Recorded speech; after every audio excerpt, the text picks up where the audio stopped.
if I had to look in a mirror and I had to say, how about you, what would it look like? And that's one thing I think we need to do as leaders, is we need to look in the mirror and say, how about me? Right? We need to think about one word describing you at your worst as a leader. You know what mine is? Over-demanding. When I led my company, nothing was ever good enough. You know what I told my people? I said, if you do what I tell you to do, you get a C. If you exceed it, you get a B. And if you come up with something I've never thought of before, you get an A. Now, no one could ever come up with something I never thought of before, because I thought of everything because I grew the company. And that's what I told them. How do why do I lead that way at times? Because I think everybody should be my clone. This is one of the biggest challenges entrepreneurs have. They think, why isn't everybody working hard as me? Everybody should put in. Everybody should be thinking about it 24 hours a day. I told one person, the other day, I said, we're talking about it. He's like, it drives me nuts. My CFO goes home and he works on his eBay projects. I pay him $250,000. I should own him the full time. So entrepreneurs, think everybody should be like this. And how did people feel when I was at my worst? Demoralized. I have to admit, I actually had a 35-year-old man in my office, and he looked at me with tears, and he said, "I'm glad I'm not your son." Ouch. And I was totally blind to it. Because you know what? I had a strategy and a vision, and I was executing. I was a great leader. Right? And you know what I did to people? They just gave up on me. But they said, I'm never going to satisfy the guy. Why should I even try?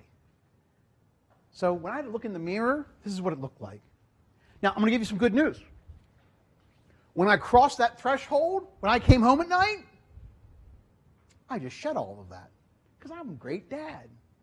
None of that came home with me because, of course, when I crossed that threshold, I'm a totally new person. As a matter of fact, my daughter, when she was in 3rd grade, was given an assignment.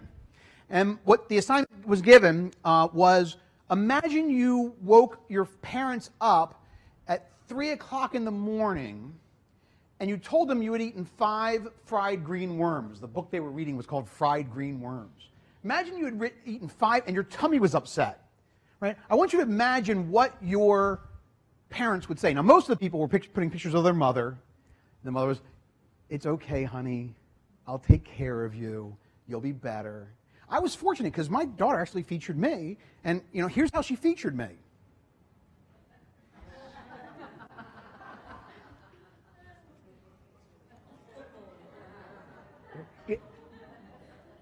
That sat on the wall of the school for about 6 months.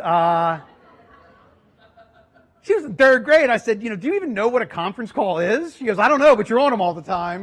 She even put my little badge here of my company, SNI. Here's the challenge. I do believe if we live as leaders, as transactional leaders at work, unfortunately, I don't think we can avoid bringing that home with us. And I know I certainly did.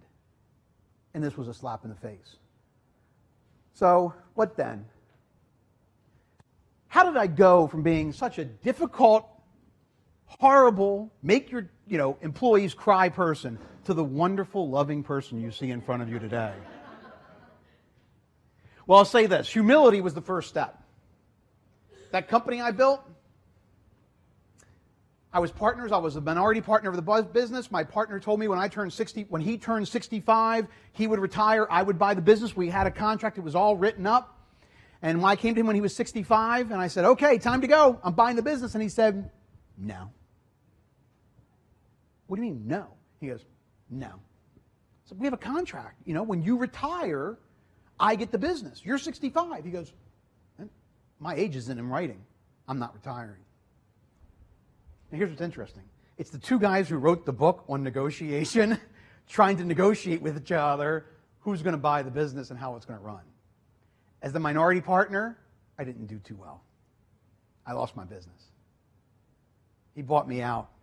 I no longer was part of the business that I built.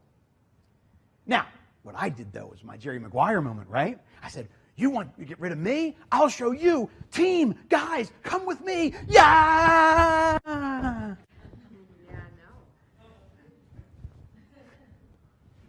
Nobody.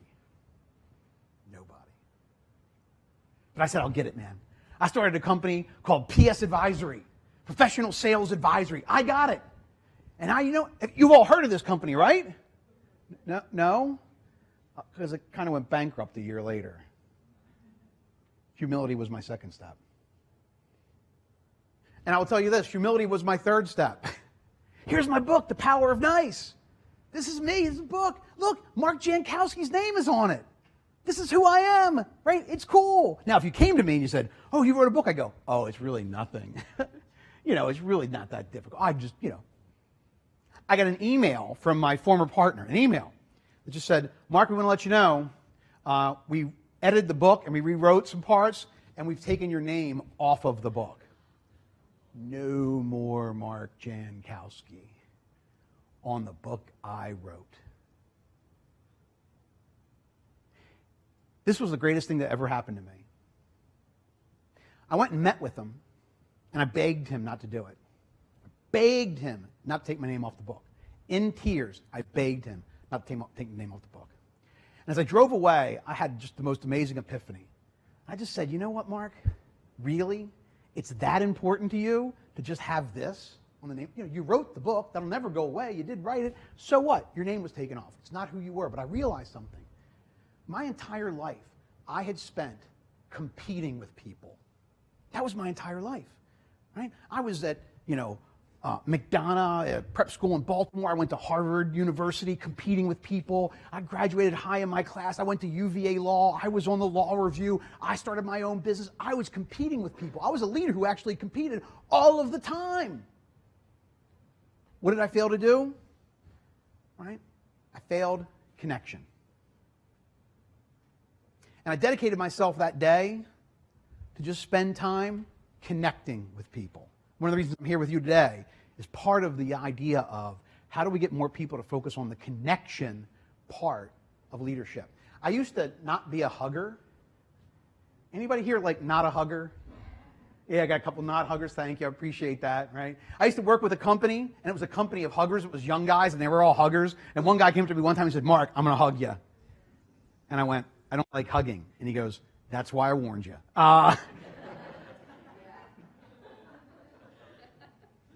Now I love hugging. Because I've made it my goal to connect. And I realize that's the most important thing we can do. So as we focus on today, I want you to think about that leadership element for yourself. And that became it for me. It became about connecting. And I was really fortunate because I read a book called One Word. Has anybody ever seen this book called One Word? One word that will change your life. Okay? It's an awesome book, very short book. What it says, though, and what its theory is that you can see 50% of all New Year's resolutions fail by the end of January. I'm back eating cookies and ice cream, usually around January 11th. 80% of all training is forgotten within 48 hours. Now, let me tell you this. That's a sort of favorable number. We've all gone to these seminars. We go, we forget it later, right? So their theory is this. Create one word that you will focus on all year long. And make that your word. And it's amazing what happens. What happens is it opens up something in our brain called the reticular activating system. Now, the reticular activating system, and I won't get this medically correct, but basically what I've been explained is the idea is this. It filters out information. It filters out non-necessary information. So if you sat here and you had no information filtered out for you, you'd be like seeing all the lights and you could never concentrate. The reticular activating filters all that out. And what happens, it's sort of like what I call the red Jeep syndrome. If you went to a dealership and you bought a red Jeep and you drove it off the dealership lot, what would you see everywhere? Red Jeeps. Were they there? All the time. They were there all the time. Did you see them? Nope. You're just filtering them out. And what one word does, it gives you the ability to focus on one word and filter out all the other noise. Now, I've done this with my family. I did this with my CEOs. These are all the CEOs that I coach in one group. And we went through this, and we went through the exercise. And you can see it's 2016, so it was last year, and everybody picked their word for the year and lived it. This guy right here runs a $200 million insurance company. He wanted to be more mindful. My word for 2016, gratitude. Right? You can see this was Gunnar Beatty that I showed earlier that wants to win. His was structure. Now, this is the one I always have to explain. And if I don't explain it, people are distracted for the rest of the session. So let me explain it. This right here owned a tubing connector business. It's amazing how many businesses are out there. But he basically, if you have to connect two tubes, two hoses, he created and manufactured the connections for him. And we were sitting down discussing his strategic plan, and he had two choices. He could basically scale the company, right? And he could essentially say, okay, I can put the next 10 years in, I can acquire 4 companies in my region, I can aggregate it, my EBITDA will be 20 million, and I'll be able to sell it for $160 million. I can do that in my 10-year plan. That was scaling it. And I just talked to him for a minute because I said, how much work is that going to be? He goes, I will be absolutely incredibly busy for the next 10 years, but when I sell it and I get my money out of this, that'll be the payday. I said, I get it. I said, let me just relate something. Here's a story I told him. I said, there was this, Harvard MBA, and he goes down to the beaches in Mexico, and he sees a fisherman go out. And he goes out at 6 a.m., sunrise, comes back by 7, boatload of fish. Next day, fisherman goes out.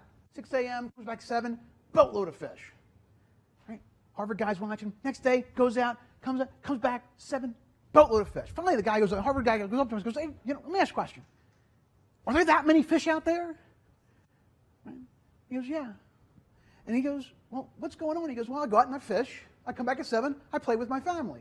He goes, but wait, why would you do that? He goes, well, because I like going out, I come back, I play with my family. He goes, well, do you realize that if you were able to scale this, right, you could have 2 boats.